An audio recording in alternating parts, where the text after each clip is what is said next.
এবং আমরা এর আগেও শোতে ভূত এফএমে এই নিয়ে আলোচনা করেছি যে এরকম ঘটনা ঘটেছে, একটা বাসের মধ্যে পেছনে লাশটাকে নিয়ে কামড়ে কামড়ে খাওয়ার যে ঘটনা, এই ব্যাপারটা এর আগেও ঘটেছে। এবং এই আমাদেরকে যিনি সাইমা আলী, তিনিও এরকম একটা ঘটনার কথা জানিয়েছেন আমাদেরকে।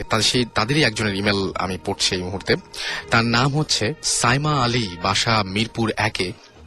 তিনি বলছেন যে তিনি এখন স্টুডেন্ট এবং তিনি পারিবারিক কারণেই আমাদের সাথে আসতে পারছেন না।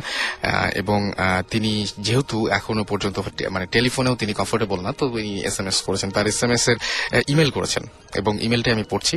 তিনি লিখেছেন, আমাদের গ্রাম মানিকগঞ্জের দড়ি কয়রা গ্রামে করিম মল্লিক নামে একজন মাঝি ছিলেন। ওকে। এবং তিনি বলেছেন যে তিনি সাধারণত রাতের দিকে নৌকা চালাতেন। একদিন রাতের বেলা 7 জন আরোহী তাকে অনেক বেশি মূল্যে ভাড়া করে। প্রথমে রাজি না হলেও আরোহীদের নিজেদের ভেতরের আলোচনা শুনে তিনি ভাড়া নেন এবং তাদের নির্দেশনা অনুযায়ী এক জায়গায় নৌকা থামান এবং খেয়াল করেন আরোহীরা বেশ ঘন গাছপালার ভেতরে চলে যায়। তারা তাকে নির্দিষ্ট জায়গায় অপেক্ষা করতে বলে তারপর চলে যায়। একসময় তিনি তাদের একটি কবরস্থানের মধ্যে প্রবেশ করতে দেখেন এবং তারা একটি নতুন কবর খুঁড়তে শুরু করে। এক পর্যায়ে তারা লাশটি বের করে এবং ছিঁড়ে খেতে শুরু করে। এবং এই দৃশ্যে তিনি দৌড়ে নৌকার কাছে চলে আসেন। আরোহীদের সবাই ফেরত চলে আসে এবং করিম মাঝির উদ্দেশ্যে বলেন যে যা দেখেছে তা একেবারে ভুলে যাবার জন্য। এবং তিনি বলেছেন যে কাউকে কোনো কিছু যেন, মানে তারা বললো যে কোনো কিছু যেন এই আজকে যা দেখলে সেটা যেন বলা না হয়। তিনি সেদিন রাত্রে বাসায় চলে যান এবং কাউকে এই ব্যাপারে কোনো কিছু বলেননি। পরের দিন তিনি এলাকার সবাইকে তার বাসার সামনে ডাকেন এবং অজু করে সবার সামনে বিস্তারিতভাবে বলেন। এবং সেই মুহূর্তে, মানে তারপরে যেটা হয়েছিল ঘটনাটা, তিনি অসুস্থ হয়ে মারা যান। আর এটা হচ্ছে এখন যেটা করতে যাচ্ছি সেটা হচ্ছে যে আপনাদেরই পাঠানো আরো একটি ঘটনা আমি আপনাদের একটু পড়ে শোনাতে চাই। এবং এই ঘটনাটাও যথেষ্ট ভয়ঙ্কর। যিনি লিখেছেন তিনি লিখেছেন যে আমার নাম শাহরিয়ার আরাফাত। অ্যাকচুয়ালি এক্সপিরিয়েন্সটা আমার না, আমি এক্সপিরিয়েন্সটা শুনেছি আমার এক কাজিনের কাছ থেকে। ঘটনাটা আমিও ফার্স্টে বিলিভ করতে পারিনি, বাট অ্যাকচুয়ালি ট্রু তখনই বুঝলাম যখন আঙ্কেলের কাছ থেকে শুনলাম।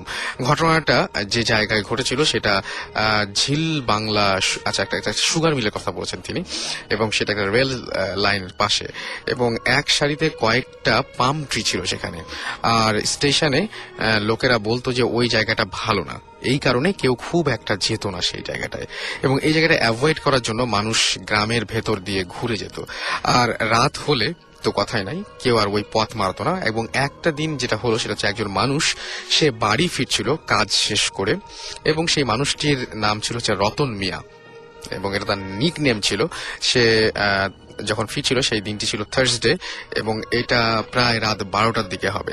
তাড়াতাড়ি হবে ভেবে সে সেই পথটা দিয়েই বাসায় ফেরার সিদ্ধান্ত নিল, এবং তার একটু ভয়ও লাগছিল, বাট সে বাসায় ফিরে গেল কোনো ধরনের কোনো দুর্ঘটনা ছাড়াই। পরদিন ভোরবেলা পিয়ন তাকে একটা পার্সেল দিয়ে যায়। সেদিন কিন্তু রাত্রিবেলা তার কিছুই হয় নাই, সে ওই রাস্তা দিয়ে এসছে এবং সে নিরাপদেই বাসায় পৌঁছেছিল। এবং পরের দিন তার কাছে একটা পার্সেল আসে, এবং রতনের বিয়ে ঠিক হয়েছিল সেই রতন মিয়ার, এবং তার কোনো একটা লেটার অথবা পার্সেল এরকম কিছুটা আসার কথা ছিল। সো রতন স্বাভাবিকভাবে যেটা হয় সেটা হচ্ছে খুব খুশি হলেন যে তার পার্সেলটি চলে এসছে। বাট সে যখন পার্সেলের বাক্সটি খুললো তখন সে অড এবং খুবই খুবই খুবই অড কিছু পেয়েছিল, এবং সে দেখলো যে he saw that the box is full of blood, বুঝতেই পারছেন। এবং এই ব্লাডের মধ্যে একটা জিনিস ছিল, সেটা হচ্ছে সেটা নোটিস করার মতো। সেটি হচ্ছে যে তিনি দেখলেন যে 2টা পাখা, মানে হি স 2 wings of a bird in the blood, এবং ইটস লাইক পাখির পুরা শরীরটা পাখা থেকে আলাদা করলে পাখনাগুলো যেমন দেখাবে ঠিক সেই রকম, কিন্তু পাখনাগুলো রক্তাক্ত না, বরং রক্তাক্ত না থাকে সেটা একদম শুভ্র সাদা ছিল। ইনস্ট্যান্টলি রতন সেন্সলেস হয়ে গেল। স্বাভাবিক, এই ঘটনার পরে কেউ আর জেগে থাকতে পারেন না, সংজ্ঞা হারাবেন সেটাই স্বাভাবিক। এবং তারপর থেকে তার খুব জ্বর আসে। মেডিসিন বা ড্রাগ কোনো কিছুতে তার কাজ হলো না। বড় হুজুর দেখানো হলো, কিন্তু তিনি কোনো সলিউশন দিতে পারলেন না। খালি বললেন যে দুষ্টু জিনের আসর পড়েছে। রতনের জন্য যে পার্সেলটা আসার কথা ছিল 2 দিন পর আসলো। এভরিথিং ওয়াজ ফাইন, বাট রতনের যেটা হয়েছিল সেটা হচ্ছে যে রতনের শরীর দিন দিন খারাপ হতে থাকলোই, এবং সে he told the whole matter to his family members, এবং কেউ তাকে হেল্প করতে পারেনি সেই মুহূর্তে, এবং সে কাউকে সেই ব্লাডের বাক্সটা দেখাতে পারে নাই, মানে দেখায় নাই আর কি। দুঃখজনক হলো সত্যি যে এই ঘটনা, সেদিন রতন ঠিকভাবেই বাড়ি পৌঁছেছিল। তার কয়েকদিন পরে মানে তার পরের দিন থেকে সে অসুস্থ হতে শুরু করেছিল, এবং ডাক্তার কবিরাজ যাই বলেন না কেন কোনো কিছুতে সে সুস্থ হচ্ছিল না। এবং আনফর্চুনেটলি ঠিক ঘটনার 7 দিন পরে সেই একই সময়, সেই থার্সডে 11:40 থেকে 11:50 এর মধ্যে সে মারা যায়। সো এই হচ্ছে ঘটনা। সিফাতের SMS, সিফাতের যে ইমেলটা আছে সেই ইমেলটা আমি পড়বো। খুব চমৎকার করে গুছিয়ে লিখেছেন তিনি লিখেছেন যে ফয়েজ লেক ক্রস করে কিছু দূর গেলে একটা জায়গা আছে, সেই জায়গাটার কথা তিনি বলছেন, কোন একটা সোসাইটি আর কি। তো যাই হোক, তিনি বলছেন ঘটনাটি ঘটেছিল প্রায় 5 বছর আগে। আমার এক ফুপু ওইখানে থাকেন। আমার ফুপুর বাসা ভাড়া নেই। আচ্ছা, ফুপু যে বাসা ভাড়া নেয় বাসাটির অবস্থা খুব একটা ভালো ছিল না। দেখে মনে হচ্ছিল আগের ভাড়াটিয়া যিনি ছিলেন উনি বাসাটা তাড়াহুড়া করেই ছেড়েছেন। যাই হোক, আমার ফুপু বাসাটিতে থাকা শুরু করলেন, এবং তিনি তারপরে বলেছেন যে থাকার সেকেন্ডের যে ঘটনা, তিনি বলছেন যে আমার ফুপুর যে ছেলে তার নাম হচ্ছে নাইম। তিনি বলছেন নাইম একদিন বাথরুমে গোসল করছিল, এবং কেন জানি বাথরুমে তার খুবই অস্বস্তি লাগছিল। গোসল করার সময় খুব অস্বস্তি লাগছিল। তখন উইন্টার সিজন ছিল। গোসল যতই করছে ততই তার শীত লাগার কথা, অথচ সে যতই গোসল করছিল ততই তার গরম লাগছিল। ওকে, এবং নাইম বাথরুম থেকে একদমই মানে একেবারে বেরিয়ে চলে আসলো। নাইম বাথরুম থেকে বের হয়ে আপন মনে বিড়বিড় করে বলল, বাড়িটা তো টেম্পারেচার ঠান্ডাই, বাড়ির সব জায়গায় টেম্পারেচার ঠান্ডা, তাহলে বাথরুমের টেম্পারেচার কমপ্লিটলি ডিফারেন্ট কেন? এই প্রশ্ন আমাদেরও। নাইমের ঘটনা, তিনি বলছেন যে আমার ফুপাতো ভাই নাইম বাথরুমে গোসল করছিল। এইবার সে অ্যালার্ট ছিল টেম্পারেচারের ব্যাপারটা নিয়ে, অ্যান্ড এগেইন টেম্পারেচার বেড়ে গেল। নাইম আবারও খুব বিরক্তি অনুভব করতে লাগলো। সে গোসল না সেরেই বাথরুম থেকে বেরিয়ে এলো। এইবার নাইম সময়, দিন, ঘটনা সব কয়টায় নোট করে নিয়েছিল, এবং দিনটি ছিল ফ্রাইডে, এবং আমাদের যেদিন ভূত এফএম হয় সেই দিনই আর কি, এবং সময়টা ছিল রাত 11:30। নাইম ওই বাথরুমের গোসল করতে ঢুকলো না। এরপর থেকে নাইম খেয়াল করতে থাকলো এভরি ফ্রাইডে নাইট রাত 11:30 ঘটনাটা ঘটছে। তারপরে 23rd ডে, সেই দিনের ঘটনা বলছেন, নাইম ওই একই বাথরুমে গোসল করতে ঢুকলো, এবং সেই বাড়ি থেকে এসেই তাড়াহুড়া করে গোসল করতে ঢুকেছে। সে ভুলে গেল যে আজ ফ্রাইডে নাইট। হঠাৎ নাইম গরম অনুভব করতে লাগলো। টেম্পারেচার খুবই অস্বাভাবিকভাবে বেড়ে যেতে শুরু করলো, এবং এইবার যেটা হলো সেটা হচ্ছে যে কেন জানি নাইম খুবই ভয় পেল। নাইম গোসল করে বের হলো। কিছুক্ষণ সে ভালোই ছিল। নাইমের মোবাইলটা হঠাৎ করে বেজে উঠল, এবং মোবাইলটা বাজছে বাথরুমে। গোসল করার সময় ভুলে সে বাথরুমে মোবাইল নিয়ে যায়। গোসল সেরে বের হওয়ার সময় মোবাইলের কথা সে ভুলেই গিয়েছিল। বাথরুমে মোবাইল আনতে গিয়ে নাইম যা দেখল তা ভোলার মতো নয়। বাথরুমের ঠিক মাঝখানে ফাঁসির দড়িতে ঝুলছে একটি ছেলে। মানে আপনি চিন্তা করুন যে এই রাতের বেলায় হঠাৎ করে আপনার বাথরুমে আপনি হয়তো ভুলে চলে এসেছিলেন, মোবাইলটা ফেলে এসেছিলেন ভুলে, এবং তারপরে সেই মোবাইল থেকে রিং হলো, এবং সেই রিংটা শুনে আপনি মোবাইলটা আনতে গিয়ে বাথরুমে যদি দেখেন যে কেউ ফাঁসিতে ঝুলে আছে, কেমন লাগবে ব্যাপারটা? নাইম তার মাকে ডাকতে শুরু করলো চিৎকার দিয়ে, এবং মাকে ডেকে বাথরুম দেখে, এবং আবারও বাথরুমে ঢুকলো, এবং বাথরুমে ঢুকে নাইম দেখলো যে কিচ্ছু নেই, বাথরুম একদমই খালি। নাইম শিওর যে এই মাত্র সে একটি ছেলের লাশ ফাঁসির জড়িতে ঝুলতে দেখেছে, কিন্তু এখন লাশটি নেই। ওকে, পরদিন নাইম বাসার যে মালিক, সেই মালিককে ব্যাপারটা জানায়, এবং মালিক এই ব্যাপারে কিছুই জানে না বলল, কারণ মালিক চান না যে বাসাটা, যে ঘটনাগুলো, সেই ঘটনাগুলো জানা যাক, বা কেউ জানুক, বা তার বাসাটা নিয়ে এরকম কথা কেউ বলুক। একদিন মালিকের ওয়াইফকেও তার ফুপু জিজ্ঞেস করে, ভাবি সত্যি করে বলেন তো এই বাসার বাথরুমটির সমস্যাটা কি? তখন বাড়িওয়ালার ওয়াইফ কথাটা তিনিও চেপে গেলেন, এবং তারপরে একটা সময় তিনি আর চাপতে পারলেন না, বলেই ফেললেন ঘটনাটা। এবং যে ঘটনাটা তিনি বললেন সেই ঘটনাটা হচ্ছে যে বাসাটিতে আগে যারা থাকতেন ওনাদের এক ছেলে ডিপ্রেশনে ভুগছিল এবং বাথরুমে সে সুইসাইড করে। এবং ছেলেটি খুবই ভালো একটি ছেলে ছিল। সে সুইসাইড করার কারণে কোনো কারণই ছিল না, বাট সুইসাইড করার কিছুদিন আগে থেকে তাকে লক্ষ্য করছিলাম এবং সেই ভাবি বলছেন আর কি, ছেলেটি প্রায় সময় দুশ্চিন্তায় থাকতো এবং এরকম একটা ব্যাপার। এবং সেই বাথরুমে সেই ছেলেটি একটা সময় ডিপ্রেশনে ভুগতে ভুগতে সে ফাঁসি নেয় এবং যার ফলশ্রুতিতে এই নাইম একটা লাশ বাথরুমে দেখতে পায়। সো আমরা জানি না যে আমরা যে বাসাটায় আছি সেই বাসাটা নিয়ে অতীত কোনো ঘটনা আছে কিনা, আসলে এরকম কোনো ঘটনা আমরা জানিও না, বা আমরা যে জায়গায় নিজেরা বাসা করে আছি সেই বাসাতে এরকম কোনো ঘটনা আছে কিনা আমরা জানি না। কিন্তু আমরা চাই না, আমরা ভূত এফএম থেকে যাচ্ছি না, একদমই রেডিও ফুড থেকে যাচ্ছি না যে কারো এই ধরনের কোনো এক্সপিরিয়েন্স হোক। যদিও এক্সপিরিয়েন্স হলে আমরা জানতে পারবো এবং আমরা আরেকটা এপিসোডে সবাইকে সেটা শোনাতে পারবো, কিন্তু রাতের বেলায় হঠাৎ করে ঘুম ভেঙে বা রাতের বেলায় হঠাৎ করে কোনো প্রয়োজনে বাথরুমে গিয়ে আমরা চাই না যে কেউ দেখুক যে সিলিং থেকে একটা লাশ ঝুলছে। এবং খুবই উইয়ার্ড কিন্তু ব্যাপারটা, তাই না? মিলে যায় আমাদের সব সময়। সো আজকেও মিলে গেছে। এরকম একটা ঘটনা আমাদের পাঠিয়েছেন সাদ বিন খান বরিশাল থেকে, এবং তার ঘটনাটি আমি একটু আপনাদের পড়ে শোনাচ্ছি। যেহেতু বরিশাল থেকে, সো তিনি আমাদের এখানে অবভিয়াসলি আসতে পারেননি, বাট তার ইমেলটি তিনি যেভাবে লিখেছেন সেভাবে পড়লে অনেক ভালো শোনাবে আশা করছি। 3-4 সপ্তাহ আগে ভূত এফএমে র্যাকেট খেলা নিয়ে, অর্থাৎ ব্যাডমিন্টন খেলা নিয়ে খুব ভয়ঙ্কর একটা স্টোরি শুনেছিলাম, লিখছেন তিনি। তবে ভয়ঙ্করের চাইতেও বেশি জিনিসটা আমার মনে জেগেছিল সেটা হলো বিস্ময়। কারণ এর কাছাকাছি একটা ঘটনা আমিও কিছুদিন আগে ফেস করেছি। ঘটনাটা ঘটেছে বরিশালে, আমার হোমল্যান্ড ওখানে। আমি ছিলাম এইচএসসি ক্যান্ডিডেট, যদিও আমি ঢাকার একটা কলেজে পড়তাম, কিন্তু টেস্ট এক্সামের পরের টাইমে আমি বরিশালে চলে গিয়েছিলাম। সময়টা ছিল মোস্ট প্রবাবলি 2009 ডিসেম্বরের শেষ দিকে, প্রচন্ড শীত।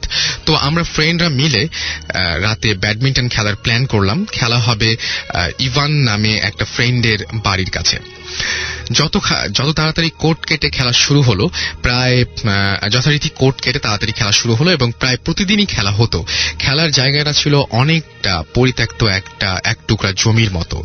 তার এক পাশে একটা টিনের ঘর। তবে ইভানদের বাড়িটা ছিল সেখান থেকে 70-80 হাত দূরে, যেটা কিনা টিনের ঘরের আড়ালে থাকার কারণে ওখান থেকে দেখা যেত না। ঠিক অপোজিটে কোনো ঘর বাড়ি ছিল না। সেখানে উল্লেখ করার মতো যা ছিল তা হচ্ছে একটা গাছ। কি গাছ তা বলতে পারছি না। পুকুরের পাড় ঘেঁষে একটা সরু রাস্তার মতো চলে গেছে। রাস্তার আরেক পাশে অনেক ঝোপঝাড় ছিল। সাপের উপদ্রবের কারণে সে সমস্ত জায়গায় আমরা কখনো যেতাম না। তাই যাই হোক, সরু রাস্তার একটা পুরনো টিউবওয়েলের কাছে গিয়ে থেমেছে। তো এরকমই একটা রাতে প্রায় 2টা কি 3টার দিকে আমরা খেলছিলাম।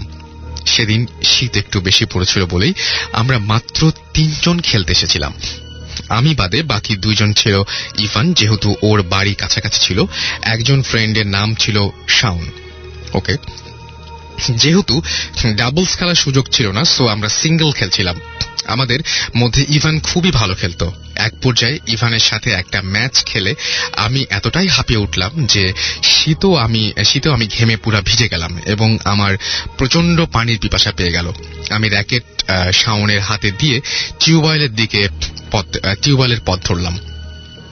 পিছনে পরিশ্রম এত বেশি হয়েছিল যে আমি টিউবওয়েলের কাছে গিয়ে বসে পড়লাম। দেন অনেকক্ষণ ধরে পানি টানি খেয়ে মাথায় পানি দিয়ে বেশ কিছুক্ষণ পর ফিরতি পথ ধরলাম।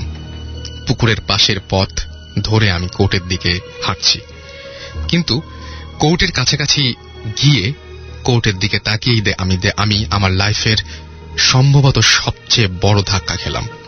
শাওন আর ইভান খেলছে, আর পাশে বসে আরেকজন ওদের খেলা দেখছে। তার চেহারা হুবহু আমার মতো।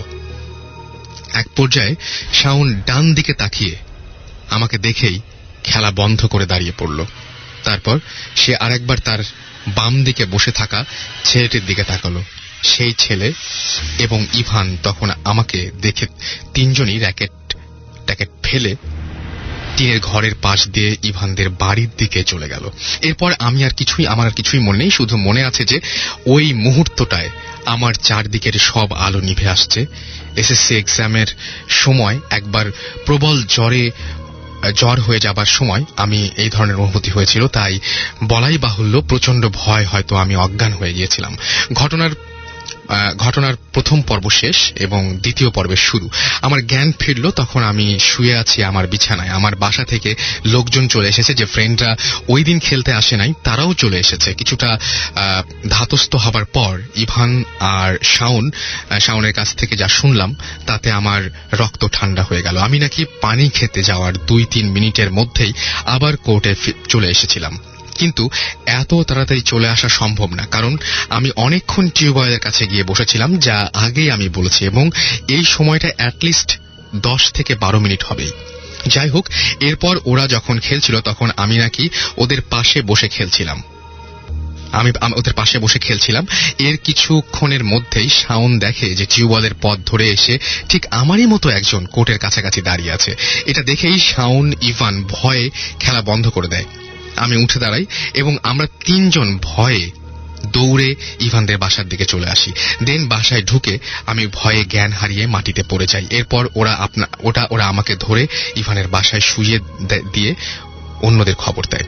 ওদের মুখে এরকম ঘটনা শোনার পর আমি যখন আমার এক্সপেরিয়েন্স ওদের বললাম তখন সবাই পুরো থ হয়ে গেল। পরদিন আমাকে ডক্টর দেখানো হলো, বাট এভরিথিং ওয়াজ অলরাইট। মসজিদের ইমামের কাছে নিয়ে যাওয়া হলো, কিন্তু ইমাম কোনো সলিউশন দিতে পারলেন না, বরং এরকম কোনো ঘটনাই নাকি তিনি আগে শোনেন নাই।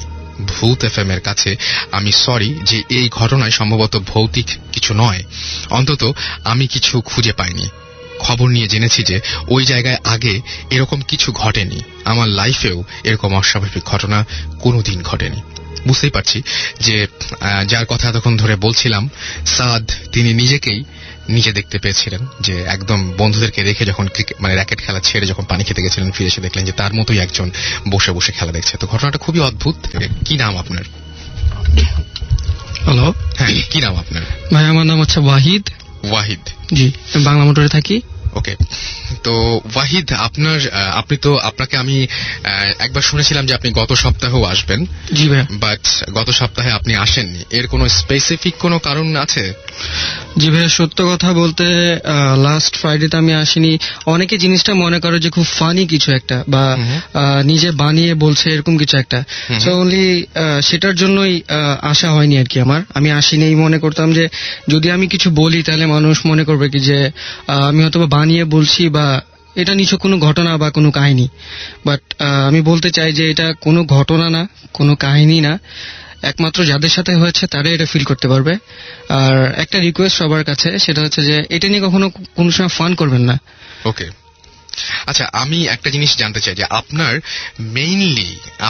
কোন ধরনের সমস্যা হয়, বা কি কারণে আজকে আপনি কোন ধরনের ঘটনা আমাদের সাথে শেয়ার করতে চান? কোন ধরনের কোনো সমস্যা আপনার জীবনে কি আছে? হ্যাঁ, আমার সাথে প্রায় এরকম কিছু একটা অলওয়েজ হতে থাকে। আমার বাসার সাথে আর কি আগে একটা পুরনো কবর ছিল একটা, তো ওইটার উপরে এখন আমার ছোট চাচা ওখানে বিল্ডিং বানিয়েছে। আচ্ছা।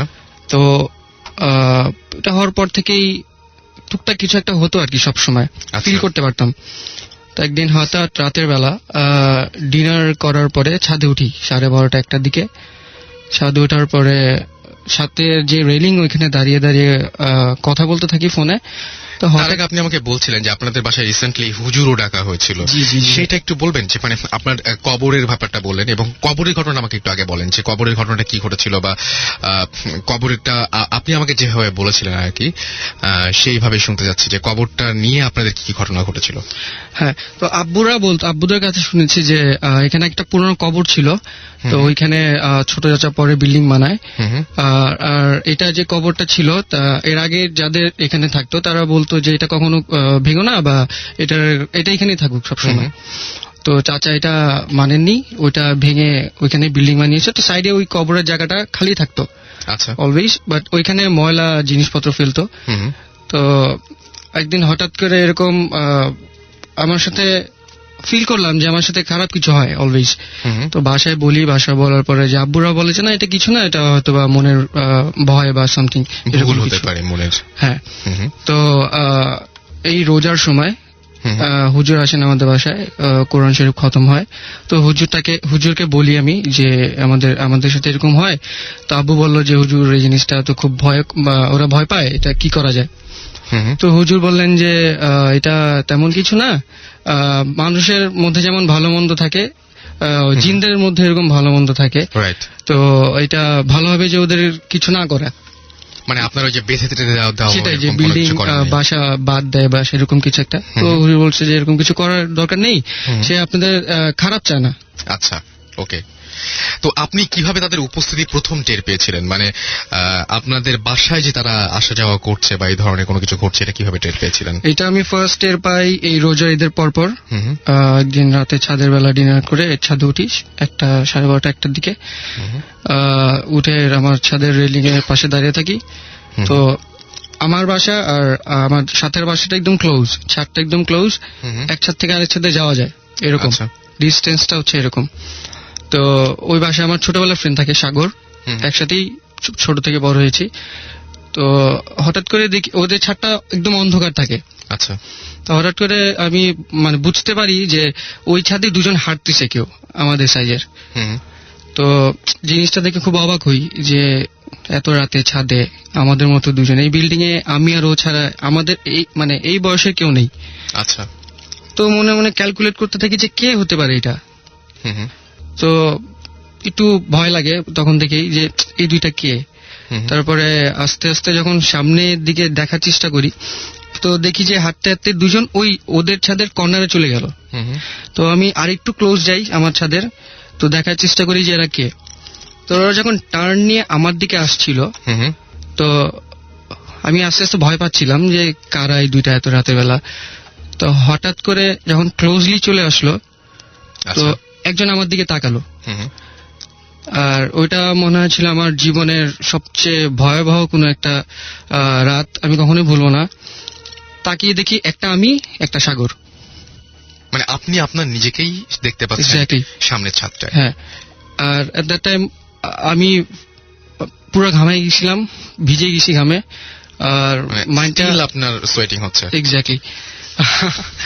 আর এত ভয় পেয়ে গেছিলাম যে মাথা 1 মিনিটের জন্য একদম ব্ল্যাঙ্ক হয়ে গেছিল যে কি দেখলাম এটা। আমি বুঝতে পারতেছি যে আমার সাথে কিছু হচ্ছে, আমি কাঁপতেছিলাম লিটারেলি। আমি বুঝতেছিলাম যে আমার লেফট সাইডে সিঁড়ি নিচে যাওয়ার, বাট আমি এগোতে পারছিলাম না। আচ্ছা। জাস্ট 2 বা 3 সেকেন্ডের মতো ঘটনাটা হবে। তো আমি একদম ব্ল্যাঙ্ক হয়ে গেছিলাম 2-3 সেকেন্ডের জন্য যে আমি এটা কি দেখলাম। হুম হুম। তারপরে সাথে সাথে নিচে দৌড় দিয়ে এসে বলি যে এরকম এরকম ব্যাপার। তো উপরে আসলো আমার সাথে আব্বু, এসে দেখে এরকম কোনো কিছু নেই। পরে বললো যে না এগুলো কিছু না, মনে হয়তো বা কোনো কিছু ভুল। বাট তার কিছুদিন পরে হুম হুম। আমার ছোট আপু আবার ছাদে উঠে একদিন, হুম হুম। ছাদে উঠে দেখে যে সেম কাহিনী, যে ওদের ছাদের কর্নারে দুটো বড় বড় গাছ আছে টবে। হুম হুম। তো দেখে ছোট আপু হুবহু সেম একটা আপুকে দেখে হাসছে, মানে একদম উনি আবার ওনাকে সেম দেখছেন? হুবহু Okay. আপুকে দেখে হাসতেছে। তা আপু ও তখন অজ্ঞান হয়ে গেছিল। তার মানে এই ঘটনাটা শুধুমাত্র আপনাদের সাথে ঘটে এরকম না, এই ঘটনাটা আপনাদের মানে ফ্যামিলির আরো অনেক সাথে ঘটেছে। আচ্ছা, কোনো স্মেল বা এরকম কোনো কিছু হ্যাঁ, পান? আরেকটা যেটা হয় আমি যে আপনাকে বললাম ভাইয়া, যে মাঝে মধ্যে আমার রুমটা হচ্ছে মানে একটা দেয়ালের সাইডে পুরোটা খোলা, মানে থাই গ্লাস করা, গ্রিন লাইট কোনো। হুম হুম। তো খুলে টুলে ঘুমাই সব। হুম হুম। তো একদিন রাত্রের বেলা হঠাৎ আমার রুমটা স্মেলে ভরে গেল, ভালো সুন্দর স্মেলে। তো হঠাৎ করে স্মেল, তো অবাক লাগার কথা। হুম হুম। তারপরে আমি অ্যাজ ইউজুয়ালি ঘুমিয়েছিলাম। তো হঠাৎ করে দেখি যে আমার পায়ের কাছে কেউ বসলে একটা ফিল পাওয়া যায় না, যেমন যে সাথে কেউ বসছে হুম। আমার বেডে, একটা অস্বস্তি ফিল করতে হয়, পারবো। একটা এক্স্যাক্টলি। অস্বস্তি হয়। তো আমি বুঝলাম যে আমার পায়ের কাছে কেউ বসছে। তো উকি দিয়ে দেখি কেউ নেই, হুম হুম। কেউ নেই একদম। ওইখানে আমি কাঁথা নিচে ভিজে গেলাম আবার। হুম হুম। তারপরে মানে কি বলবো, মানে এত ভয়ঙ্কর ছিল। হুম হুম। আর আমার খাটটা আস্তে আস্তে ভাইব্রেট করছিল, এরকম আস্তে আস্তে হিল ছিল। তো আমি মনে মনে চিন্তা করলাম যে ভূমিকম্প হচ্ছে নাকি। হুম হুম। তারপর আমার বেডের একদম সামনাসামনি হচ্ছে আমার পিসি টেবিলটা। তো ওর উপরে একটা পানির বটল ছিল। তো আমি ওটার দিকে তাকালাম যে পানি হিলছে নাকি, তাহলে তো বুঝতে পারবো যে ভূমিকম্প হচ্ছে নাকি। তারপর দেখলাম না, পানিটা হিলছে না, আমার খাটটাই হিলতেছে। ওকে। এত ভয় পাইছিলাম এট দ্যাট টাইম, আমি না উঠতে পারতেছিলাম না কিছু বলতে পারছিলাম, জাস্ট দোয়া পড়তেছিলাম মনে মনে। হুম হুম। আর এটা মাঝে মধ্যেই আমার সাথে হয়। আচ্ছা, আপনাদের বাসায় শুধুমাত্র আপনি আপনার বোন ছাড়া আর কারোর সাথে কোনো কিছু ঘটেছে বা কেউ কোনো কিছু দেখেছেন? না, কেউ দেখি নাই, বাট এরকম ফিল করে অনেকে যে হঠাৎ করে রাতের বেলা ঘুমাচ্ছে, কিছু একটা পড়ে গেল, হুম, তাপাস করে পরে আবার উঠায়, আবার পরে, আচ্ছা। এরকম হয় এরকম মাঝে মাঝে আপনাদের মাঝে মাঝে। family-তে হয়? মাঝে মধ্যে মানে স্মেলে ভরে যায় ঘর, এই স্মেলটা, এই যে এটা সবসময় হয়। এটা কি আপনি ছাড়া অন্য কেউ পায় এই হ্যাঁ, smell-টা? আমার আম্মুও পাইছে। আপনার আম্মুও পেয়েছেন? জি। সো এই ব্যাপারটা যখন আপনারা হুজুরকে ডাকলেন তখন হুজুর বলেন যে হুজুরের যে কথাটা, সেটা আমার কাছে একটা জিনিসই শুধুমাত্র মনে হলো যে উনি যেহেতু আপনারা ভালো স্মেল পাচ্ছেন, তো আমারও মনে হচ্ছে যারা আছেন বা যারা আপনি মনে করছেন যে কারো অস্তিত্ব খুঁজে পাচ্ছেন আপনি সেখানে, এবং আমার মনে হয় যে সেটা ভয়ের কিছু নেই। কারণ আমি শুনেছি যে ভালো আত্মা বা জিন যাই বলি না কেন বা যা কিছুই হোক না কেন, স্মেলটা নাকি তাদের ভালো হয়, মানে খারাপ হয় না অ্যাটলিস্ট। সো এটাতে মনে হয় এত ভয় পাওয়ার কিছু নেই। বাট আমি জানি যে আপনি বলবেন যে আসলে যাদের সাথে ঘটে তারাই এক্স্যাক্টলি ভাইয়া।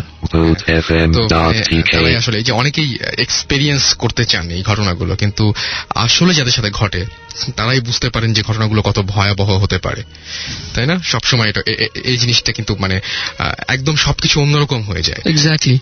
যাই হোক, আমাদের সাথে আরো একজন গেস্ট রয়েছেন। সেটা হচ্ছে যে আমাদের গতদিনও তিনি ছিলেন এবং কিছু ঘটনা তিনি মিস করেছিলেন, যে ঘটনাগুলো তিনি আজকে বলতে চান। এবং তিনি, আমি সম্প্রতি শুনলাম যে তিনি রিসেন্টলি যেটা হয়েছে তার সাথে, সেটা হচ্ছে যে একটা, মানে আপনারা জানি না যে কখনো কোনো মৃত মানুষ দেখেছেন কিনা, বাট তার লাইফে এরকম ঘটনা অহরহই ঘটছে। সো তিনি আছেন আমাদের সাথে। আপনার নামটা আরেকবার বলুন সবাইকে। হাই, আমি শাহরিয়ার। ওকে শাহরিয়ার, আপনার যে ঘটনাটা সেটা কতদিন শেয়ার করতে পারেননি আপনি সময়ের অভাবেই। জি। তো আজকে সেই ঘটনাটা আমাদের সাথে একটু বলেন, একদম শুরু থেকেই বলেন যে কিভাবে ঘটনাটা ঘটলো এবং কিভাবে কি হয়েছিল, যাদেরকে দেখেন তারা কারা। হ্যাঁ, যেটা হচ্ছে যে আমার ঘটনাটা স্টার্ট হয় আপনার কোরবানিদের পরের দিন থেকে। হুম, আমার স্কুল লাইফের ফ্রেন্ড, আমি আরো একসাথে নার্সারি থেকে পড়তাম। হুম, তো ও কোরবানিদের পরের দিন ঢাকা বগুড়া মহাসড়কে অ্যাক্সিডেন্টে মারা যায়। হুম, একসাথে ওরা 5 জন মারা যায়। ওকে। তো প্রথমে খবর আসে আমার কাছে, ওর বাসায় খবরটি যায়নি। ওখানে আরো যারা ফ্রেন্ড ছিল তারা খবর দেয় আমাকে, কাজ আমার খুব ক্লোজ ফ্রেন্ড ছিল। ওকে। তো আমি জানালাম ওর বাসায় যে হ্যাঁ আন্টি এই ব্যাপার। হুম, তো নর্মালি গেল, যেহেতু খুব ক্লোজ ফ্রেন্ড ছিল, খুব কষ্ট পেয়েছিলাম হুম, যে ও মারা গেছে। তো প্রথম দুদিন জাস্ট নর্মালি কিছু হয়নি, হুম, ঠিক আছে। তো থার্ড ডেতে, কোরবানিদের 4 দিন পর, হুম, আমি সাডেনলি, আমি তখন বেডে ছিলাম, অ্যাক্সিডেন্ট করেছিলাম, গত এপিসোডে বলেছিলাম আমি অ্যাক্সিডেন্ট করেছিলাম। তো বেডে ছিলাম, তো হঠাৎ করে আমার বারান্দার যে গেটটা আছে আমার রুমে, হুম, সাডেনলি জার্ক করছে কেউ। আচ্ছা, মনে হচ্ছে যে অনেক জোরে বাতাস এসে কাঁপছে গেটটা।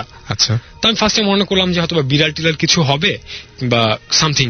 সে গর্জনে শব্দটা আসছে, হ্যাঁ। এরকম কিছু তো একটা।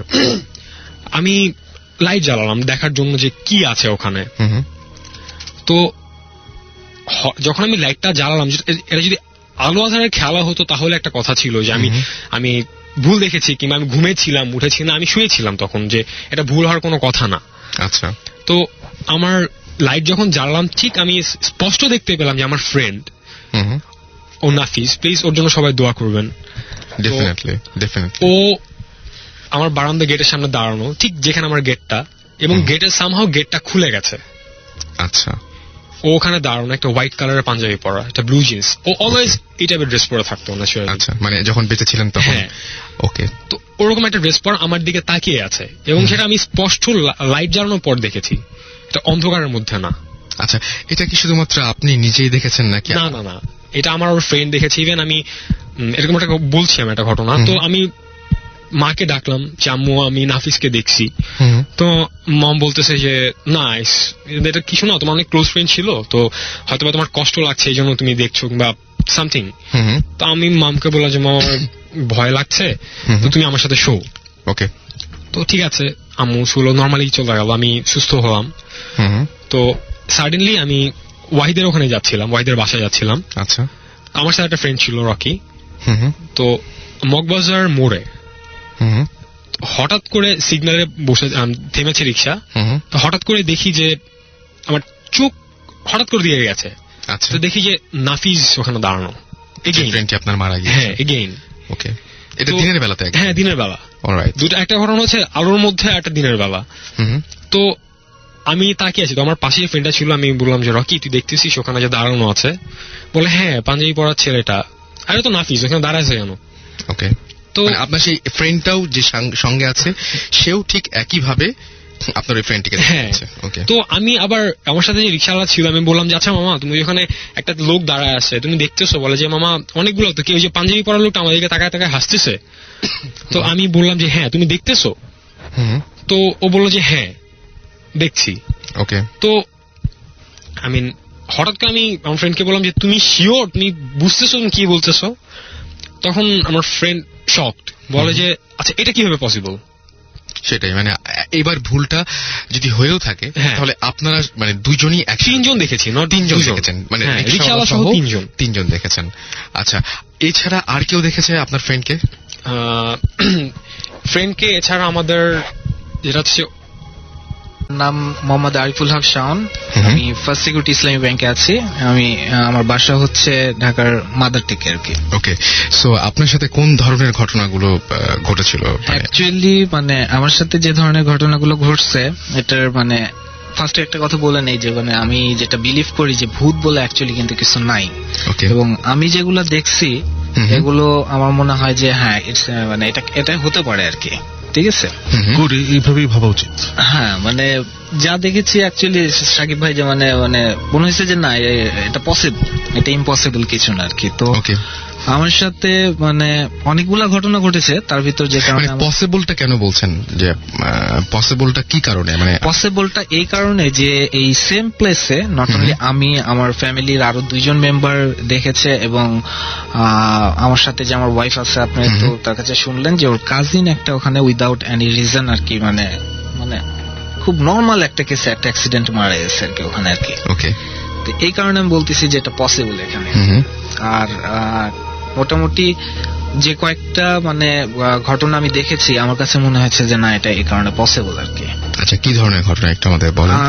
এটা হচ্ছে যে এটা হচ্ছে 2008-এর ঘটনা আর কি। আচ্ছা। 2008 সালে আমার তখন নতুন আর কি বিয়ে হয়েছে ওর সাথে। তখন আমাদের একটা দাওয়াত ছিল হচ্ছে ওই কুমিল্লা থেকে চিটাং যেতে, যে একটা হাইওয়েতে একটা রেস্টুরেন্ট পরে হচ্ছে যে হোটেল নূরজাহান, ওখানে আমাদের দাওয়াত ছিল। আমার শ্বশুর বাড়িটা হচ্ছে কুমিল্লাতে আর কি। আচ্ছা, তো ওখান থেকে আমরা আর কি রাত 9টার সময় রওনা দিয়ে গিয়েছি নূরজাহান হোটেলে। ওখানে আমাদের প্রোগ্রাম ছিল। প্রোগ্রাম শেষ করে আস্তে আস্তে এটা নিয়ার অ্যাবাউট 12:15 থেকে 12:30 মতো বেজে গেছে আর কি।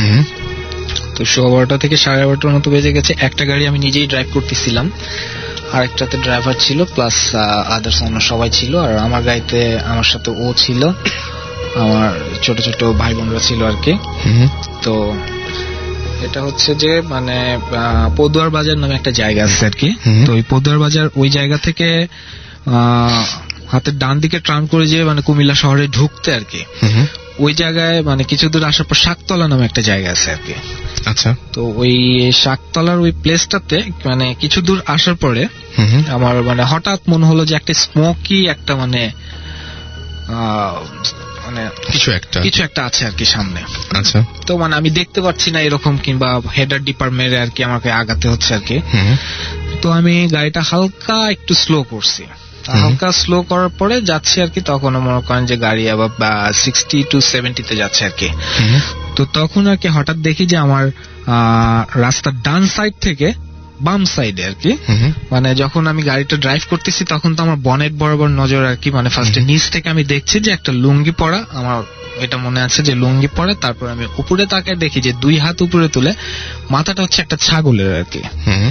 সে রোডটা ক্রস করবে এবং সে আমাকে মানে একটু পাজল করার চেষ্টা করতেছে। আচ্ছা, এই মানে আমি ব্রেক করতে করতে সে যেহেতু এদিকে আসতেছে, আমি ডান সাইডে সরে মানে কিছু দূর গাড়িটা টান দিয়ে মানে বাম সাইডে লুকিং গ্লাস, রিভার্স গ্লাস দিয়ে তাকিয়ে দেখলাম যে কিছু নাই। ওর দিকে তাকিয়ে দেখলাম যে ও পুরোপুরি নর্মাল আছে আর কি। আচ্ছা, তো তারপরে কিন্তু ড্রাইভ করছিলেন আপনি? ড্রাইভ আমি করছিলাম। তো যদি আপনার সমস্যা হয় তাহলে সবার সমস্যা হবে। হ্যাঁ, ওকে। তো আমি ওই মুহূর্তে আর কিছু বললাম না আর কি। ওই মুহূর্তে কিছু বললাম না, আমি চুপচাপ ওইভাবে সরাসরি বাসায় চলে গেলাম। বাসায় যাওয়ার পর যখন আমি ড্রেস চেঞ্জ করতে যাব তখন আমাকে বলতেছে যে তুমি এত ঘামতিছো কেন? তা বললাম তুমি কি কিছু দেখো নাই? বললো যে না, কি? তো আমি আর কিছু তাকে বলি নাই, ওই অবস্থাতে বলি নাই। পরে আমি ঢাকাতে ব্যাক করে আমার ফাদারকে বলতেছি যে বাবা এরকম শাকতলা দিয়ে আসার সময় রাত্রেবেলা আমি এরকম একটা ঘটনা দেখেছি আর কি, মানে আমার সামনে এরকম একটা পড়ে গেছে বাবা, এটা তো আমি কোনোভাবে নিজেকে বোঝাতে পারতেছি না যে এটা আমার চোখের ভুল কিংবা অন্য কিছু।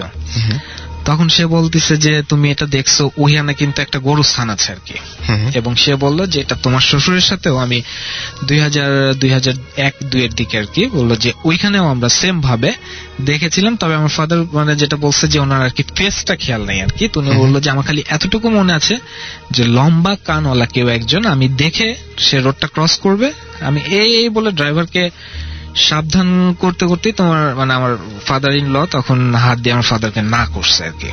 আচ্ছা, কিছু বলেন না, কারণ সাথে আমার ছোট শালা ছিল আর কি, রাশেদ। তো তারপরে আর কি বাসায় যাওয়ার পরে আমার শ্বশুর বলছিল যে মানে শ্বশুর তো মানে উনি ওখানকার বিজনেসম্যান আর কি, তো ওনার সাইডে বিভিন্ন রকম কাজ টাজ চলে, উনি বহু আগে নাকি এখানে দেখছিলেন যে আর কি রাস্তার উপরে একদিন রাত্রেবেলা মানে এই ড্রাইভার মানে আমার শ্বশুরের যে ড্রাইভার সেলিম আঙ্কেল সে বেশ কয়েকবার দেখছে আর কি। তো বললো যে ওখানে রাস্তার মাঝখানে নাকি একবার সে দেখছিল যে একটা খাটিয়া রাখা আছে, পরে সে রাস্তার পাশে যে আর কি যে মাটির যে রাস্তাটুকু থাকে ওই দিক দিয়ে সাইড কেটে আর কি গেছে আর কি। আচ্ছা, মানে একদম রাস্তার মাঝে মাঝে একটা খাটিয়ে রাখা। হ্যাঁ হ্যাঁ, রাস্তার মাঝখানে বরাবর রাখা। তখন আর কি তোমার ওখানে যে যাওয়ার তার তো কোনো ওয়ে নাই, তখন আর কি ওই রাস্তার পাশে কাঁচা রাস্তা দিয়ে আর কি গাড়ি নিয়ে চলে গেছে, মানে দাঁড়ায় নাই কিন্তু আর কি। তার মানে এই রাস্তাতে এরকম ধরনের ঘটনা এর আগেও ঘটেছে? এর আগেও হয়েছে। ওকে, বলেছেন যে আমি আব্দুল মজিদ কলেজে প্রথম বর্ষের ছাত্র, আমি ব্রাহ্মণবাড়িয়া জেলার আখাউড়া থানার তুলাই শিমুল গ্রামে বাস করি। আমাদের দ্বিতীয় সেমিস্টার পরীক্ষার পর ছুটিতে সবাই হোস্টেলের থেকে চলে যাই। বাবার কাছে ফোন করলে বাবা আমাকে বাড়িতে আসতে বলেন। আমি হোস্টেল থেকে যখন রওনা হই তখন বাজে 6টা। আমি প্রথমে বাসে উঠি, তখন বাসে আমার পাশে একজন বৃদ্ধ লোক বসা ছিল। লোকটি প্রথমে আমার নাম এবং আমি কিসে পড়ি জানতে চাইলেন, আমি তার উত্তর দেই। পরে লোকটি আমার বাড়ি এবং আমার বাবার নাম জানতে চাইলেন, বাড়ি কোথায় এবং বাবার নাম, এবং আমি উত্তর দিলে লোকটি বললেন যে আমার বাবাকে তিনি চিনেন, আমার বাবার সাথে খুব ভালো সম্পর্ক। বাসের কন্ট্রাক্টর যখন ভাড়া নিতে আসলেন লোকটি আমার ভাড়া দেন এবং আমাকে ভাড়া দিতে বাধা দেন। কিছুক্ষণ পর লোকটি আমাকে বলেন ভালো করে লেখাপড়া করো, তাড়াতাড়ি বাড়ি চলে যাও। কিছুক্ষণ পরে লোকটি বাস থেকে নেমে যান। বাস কিছুক্ষণ চলার পর কাঠের পুল নামের একটা জায়গায় আসলে আর একটি বৃদ্ধ লোক উঠে বসে আমার পাশে এবং একইভাবে পর্যায়ক্রমে আমার নাম, কিসে পড়ি, আমার বাবার নাম এবং বাড়ি কোথায় জানতে চান। আমি অবাক হই এই কারণে যে আগের লোকটির যে কণ্ঠস্বরে কথা বলছে এই লোকটিও ঠিক একই কণ্ঠস্বরে কথা বলছে এবং আমি ভয়ে ভয়ে প্রশ্নের উত্তর দিই। লোকটি বললেন যে তিনি আমার বাবার খুব ভালো বন্ধু। পরে আমাকে বললেন ভালো করে লেখাপড়া করো, তাড়াতাড়ি বাড়ি চলে যাও। রাত হয়ে যাচ্ছে। বাস কিছুক্ষণ পর দরখার নামের একটা স্থানে থামলে আমি বাস থেকে নেমে যাই। তখন বাজে রাত 9টা। পরে আমি একটা সিএনজিতে উঠি। তখন সিএনজিতে একটি বৃদ্ধ লোক বসা ছিল। কিছুক্ষণ পর সিএনজিটি মগরার উদ্দেশ্যে যাত্রা শুরু করে। পরে লোকটি পর্যায়ক্রমে আমার নাম, কিসে পড়ি, বাবার নাম এবং বাড়ি কোথায় জানতে চাইলে আমি উত্তর দেই। তখন আমি অনুধাবন করতে পেরেছি যে লোকটি আগের লোকটির কণ্ঠস্বরে কথা বলছে। আমি অবাক হয়ে লোকটির দিকে তাকালে লোকটি বলেন যে তিনি আমার বাবার বন্ধু, আমাকে ভালো করে লেখাপড়া করতে বললেন। আমরা মগরা পৌঁছালে আমি সিএনজি থেকে নামি এবং ভাড়া দিতে চাইলে লোকটি বাধা দেন এবং আমাকে বলেন তাড়াতাড়ি বাড়ি চলে যাও, অনেক রাত হয়েছে। আমি মগরা থেকে আমাদের গ্রামে যাওয়ার উদ্দেশ্যে আর একটি সিএনজিতে উঠি। তখন ওই জায়গায় শুধু একটি সিএনজিই ছিল, আমাদের গ্রামের আজাদ ভাইয়ের। তখন আমি আজাদ ভাইকে দেখে সাহস পাই এবং তাকে বলি তাড়াতাড়ি ছাড়তে। তিনি ছাড়ার কিছুক্ষণ পর সিএনজি নষ্ট হয়ে যায় এবং একটা জায়গায়, সেই জায়গাটি ছিল খুবই নির্জন। পরে একটি লোক এসে জানতে চাইল কি হয়েছে, এত রাত্রে এই জায়গায় কোনো লোক চলাচল করে না। পরে আজাদ ভাই নষ্ট হওয়ার কথা বললে লোকটি বললেন আমি ঠিক করে দিচ্ছি। সিএনজি ঠিক করার পর লোকটি আসি বলে চলে গেলেন। আমি তখনও লক্ষ্য করতে পেরেছি লোকটি একই কণ্ঠে কথা বলছেন। আমরা গ্রামে পৌঁছার পর আমি আজাদ ভাইকে ভাড়া দিতে চাইলে তিনি ভাড়া নেননি এবং আমাকে বললেন তাড়াতাড়ি বাড়ি যাও। তখন বাজে রাত 11টা। আমি বাড়ির সামনে পৌঁছালে দেখি এক লোক মোবাইলে জোরে জোরে কথা বলছে। আমি প্রথমে লোকটিকে দেখে সাহস পাই, কিন্তু পরে চিনতে পেরেছি লোকটি আমাদের গ্রামের নয়। ওনার কণ্ঠস্বর সেই আগের ভদ্রলোকটির মতোই এবং তিনি ভয়ে দৌড়ে বাড়িতে চলে যায়। আমি এবং দরজা নক করলে মা খুলেন এবং আমাকে বলেন কি হাঁপাচ্ছিস কেন। আমি কিছু না বলে পানি খেতে চাই। সকালে উঠে মাকে সব কথা বললে মা বলেন যে আমাদের গ্রামের সিএনজি ড্রাইভার আজাদ ভাই গত পরশু সিএনজি অ্যাক্সিডেন্টে মারা যান। আমি শুনে খুবই কষ্ট পাই। এই ছিল স্টোরি। সো আপনাদের কাছেও নিশ্চয়ই এই ধরনের অনেক ঘটনা থাকতেই পারে। সো সেই ঘটনা যদি থাকে তাহলে আমাদেরকে অবশ্যই